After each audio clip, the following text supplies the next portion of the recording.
problems.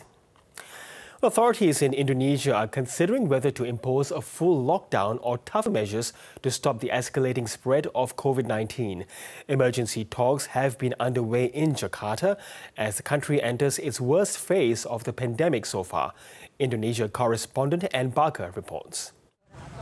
These are the latest scenes in Indonesia's COVID crisis. As infections surge to unprecedented levels, demand for oxygen is soaring. Families of patients turned away from hospitals that are already full are buying their own oxygen tanks to care for them at home.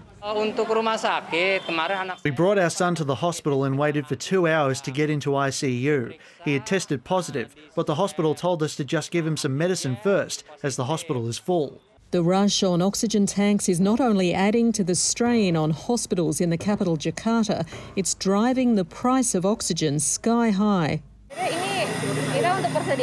We've been looking around at every shop in Pramuka to find oxygen cylinders, but they're all sold out. Then apparently they still have oxygen cylinders here, but the price now is way more expensive than usual. The Red Cross says Indonesia's COVID surge is now verging on a catastrophe as the more infectious Delta variant becomes more rampant across the country and hospitals struggle to cope. Daily infections above 20,000 have forced many hospitals to treat patients in tents or even outside.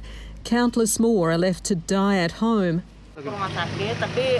Yesterday we took him to the hospital, but there were no beds available. There was also no oxygen, so we took him home and we bought oxygen tubes and treated him at home. Indonesia is desperately trying to ramp up vaccinations to bring the spread of the virus down. Health authorities are hoping to immunise up to 2 million people a day by August. But in a country of 270 million, it's still not fast enough. The health minister is among many experts pushing for much tougher measures on social distancing.